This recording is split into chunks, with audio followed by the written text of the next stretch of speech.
Sublime gracia del Señor, que un pecador salvó.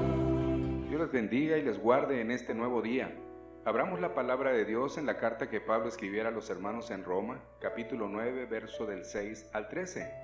Es ahí donde la palabra del Señor nos dice: no que la palabra de Dios haya fallado, porque no todos los que descienden de Israel son israelitas, ni por ser descendientes de Abraham todos son hijos, sino en Isaac te será llamada descendencia.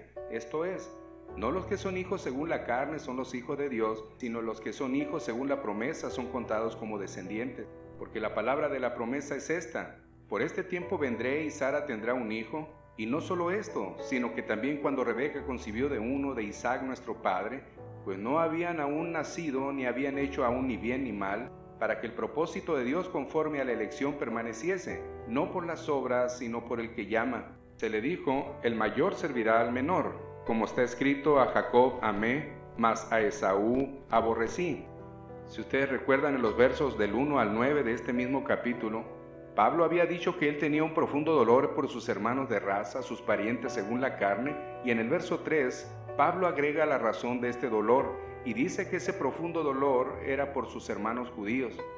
La Biblia, la Nueva Traducción Viviente, dice que él estaría dispuesto a vivir bajo maldición para siempre, separado de Cristo, si eso pudiera salvarlos. Pero Pablo sabe que esto es imposible. En primer lugar, porque alguien que ya ha sido justificado por Dios de ninguna manera puede volver al estado de condenación en el que vivía antes. Y en segundo lugar, porque esa salvación no descansa en las decisiones del hombre, ni en sus propios sacrificios y obras, por más buenas que parecieran ser. La salvación no descansa en él, la salvación descansa en Dios. Pues dice Pablo, atribuyendo a Moisés esta frase: tendré misericordia del que yo tenga misericordia y me compadeceré del que yo me compadezca. Esto quiere decir claramente que la salvación es determinada por Dios, comprada por Dios, aplicada por Dios y asegurada en Dios, y esto de principio a fin. De hecho, lo único que nosotros participamos es tristemente con el pecado, y curiosamente de él necesitamos ser redimidos. Esta verdad respecto de la salvación se resume en lo que se conocen como las doctrinas de la gracia, donde está la depravación total, la elección incondicional, la expiación limitada, la gracia irresistible y la perseverancia de los santos. En este texto, del verso 6 al verso 13 del capítulo 9, encontramos la doctrina de la elección incondicional, y esta es una doctrina, por cierto, no muy aceptada, pero sin embargo no está sujeta a nuestra aprobación para que tenga efecto, pues es una doctrina establecida soberanamente por Dios y por lo tanto debe de ser creída y aceptada por todos los hombres. También hay dos posturas en cuanto a esta doctrina de la elección incondicional, y hay quienes dicen que Dios escogió o eligió a aquellos que en el futuro creerían en Él. De ser así, entonces Dios no sería soberano en la salvación, pues la salvación dependería en una parte por la decisión del hombre, lo que haría de esta doctrina una elección condicionada. La otra postura es en la que estamos nosotros, pues creemos que la salvación es de Dios y que Él la da soberanamente a quien Él quiere, y que además el hombre ni es merecedor de ella ni hace nada para obtenerla. El hombre en nada participa para ese propósito. Dicho de otra manera, esta es una elección incondicional. En el capítulo 9, verso del 1 al 5, Pablo expresaba que sentía un profundo dolor porque los israelitas, quienes eran sus razas, su nación y quienes eran sus hermanos, quienes a pesar de los privilegios que habían recibido no habían creído. Entre esos privilegios, ellos tenían las promesas y los pactos, como dice el verso 4 y el verso 5. Ahora, Israel era ese pueblo escogido por Dios, como dice Deuteronomio capítulo 7, versos 6 al 8, un pueblo escogido entre todas las naciones, no porque lo mereciera o porque hubieran hecho algo para merecerlo. Dios había hecho un pacto o una promesa jurada con esta nación. Dice la palabra en Deuteronomio capítulo 7, versos 6 al 8, porque tú eres pueblo santo para Jehová tu Dios. Jehová tu Dios te ha escogido para hacerle un pueblo especial, más que todos los pueblos que están sobre la tierra. No por ser vosotros más que todos los pueblos os ha querido Jehová y os ha escogido, pues vosotros erais el más insignificante de todos los pueblos, sino por cuanto Jehová os amó y quiso guardar el juramento que juró a vuestros padres, os ha sacado Jehová con mano poderosa y os ha rescatado de servidumbre de la mano de Faraón, rey de Egipto. ¿Se imaginan el porqué del dolor en el corazón de Pablo? A pesar de estas bendiciones que recibieron, aún estaba otra bendición muy excelente y maravillosa, y esta la encontramos en el verso 5. Dice el verso 5, de quienes son los patriarcas y de los cuales según la carne vino Cristo, el cual es Dios sobre todas las cosas, bendito por los siglos. Amén. De entre ellos vendría el Salvador del mundo, el Mesías prometido, pero curiosamente muchos de ellos lo rechazaron y surge una pregunta. Entonces, ¿qué pasó con la promesa y con el pacto que había celebrado con Abraham y con Israel? Hermanos, y esto es más serio de lo que parece, porque si Dios no cumplió la promesa hecha a los israelitas, entonces la promesa hecha a los creyentes en Roma y por lo tanto a nosotros se cumplirá.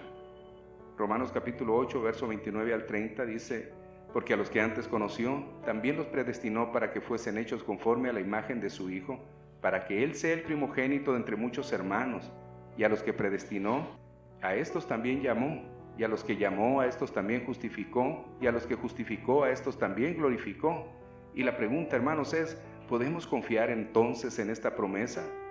Por supuesto que sí, es más, no solamente podemos confiar, debemos confiar en ella, dice Pablo.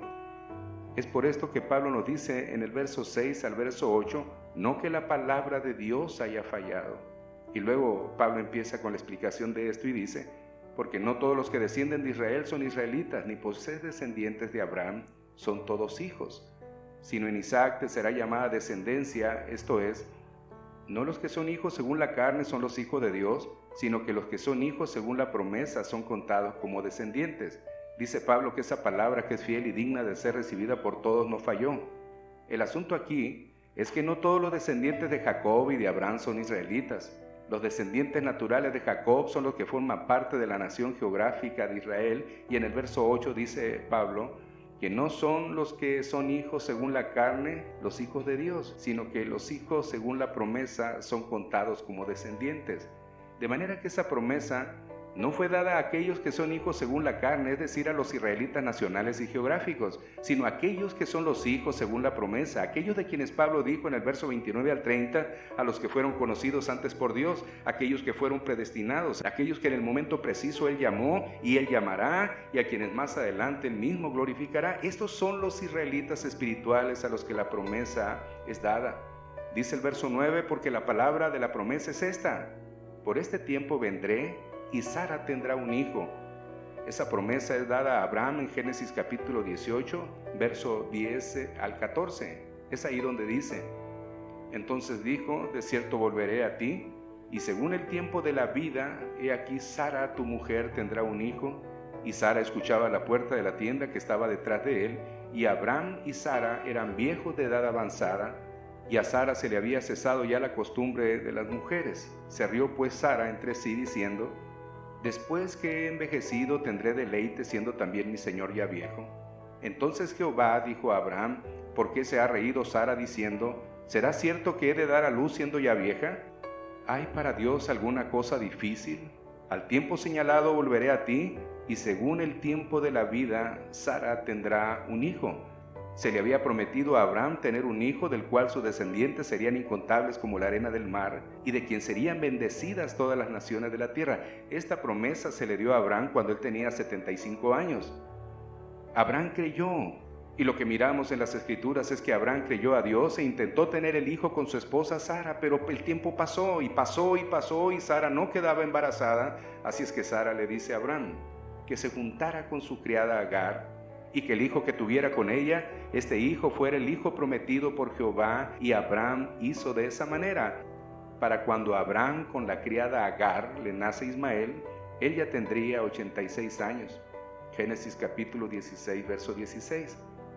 Es en este sentido que se refiere el verso 8, que la promesa no fue dada a los que son hijos según la carne, es decir, esa fue la decisión de Abraham, de su carne, pero esta no había sido la decisión y la voluntad de Dios. En el verso 8 dice Pablo, no los que son hijos según la carne son los hijos de Dios, sino los que son hijos según la promesa son contados como descendientes. El hijo según la carne es Ismael, pero el hijo según la promesa es Isaac, quien nace cuando ya Abraham tenía 100 años. Génesis 21:5. Este nacimiento, a diferencia del nacimiento de Ismael, fue en contra de toda normalidad y lógica. Fue un milagro realizado por Dios, pues Sara era estéril y de 90 años de edad, y Abraham ya era viejo de 100 años, cuando nace Isaac, su hijo, donde se cumple la promesa.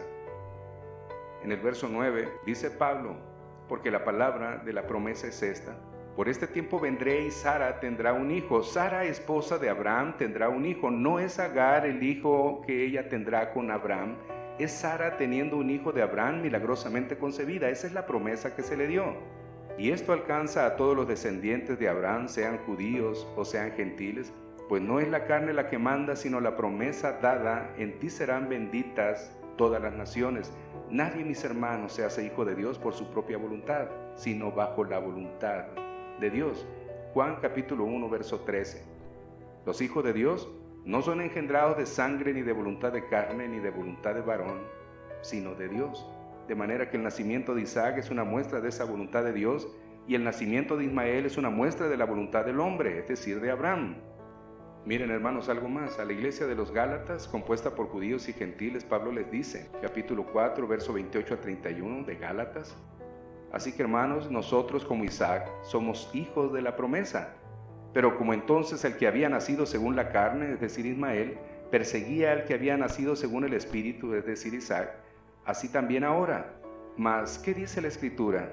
Echa fuera a la esclava y a su hijo, porque no heredará el hijo de la esclava con el hijo de la libre. De manera, hermanos, que no somos hijos de la esclava, sino de la libre.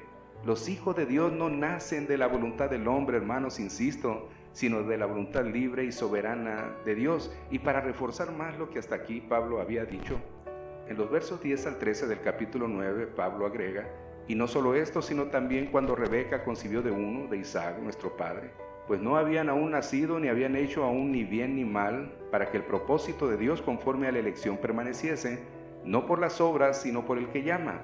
Se les dijo: el mayor servirá al menor, como está escrito: a Jacob amé, mas a Esaú aborrecí. A diferencia de Agar, la esclava egipcia, y de Ismael, quien había nacido fuera del matrimonio, vemos a Sara, la esposa legítima de Abraham, y a su hijo legítimo Isaac, el cual había nacido milagrosamente bajo la promesa dada por Dios a Abraham. También podemos ver que Isaac y Rebeca ambos eran judíos, y Jacob y Esaú ambos hijos de los mismos padres, y Pablo dice que en el verso 11 y 12, pues aún no habían nacido ni habían hecho ni aún ni bien ni mal, para que el propósito de Dios conforme a la elección permaneciese, no por las obras, sino por el que llama. A este se le dijo: el mayor servirá al menor, como está escrito: a Jacob amé, mas a Esaú aborrecí.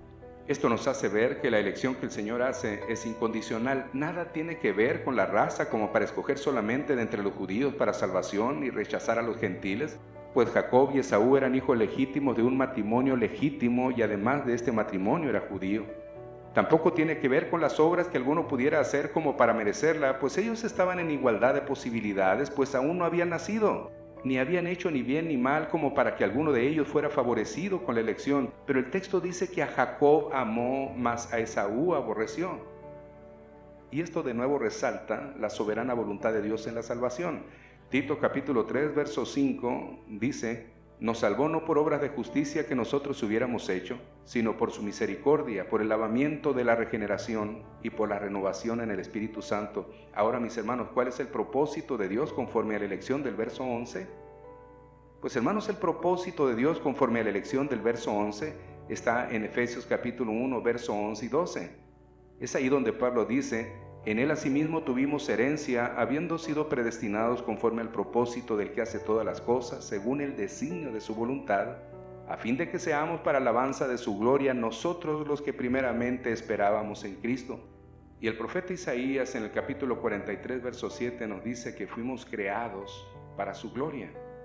En el capítulo 11, verso 36 de la carta a los Romanos, Pablo nos dice que de Él y por Él y para Él son todas las cosas, a Él sea la gloria por los siglos. Amén. Mis amados hermanos, el hecho de saber que Dios te ha escogido para ser su hijo debería de llenarte de alegría y de un gozo indescriptible.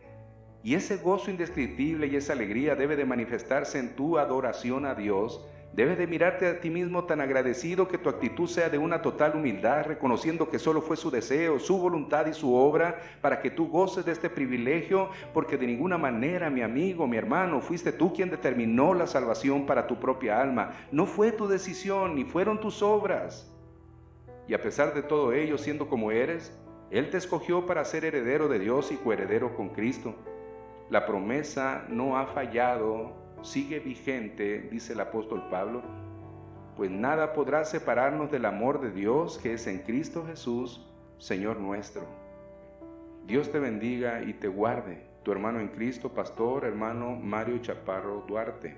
Sublime.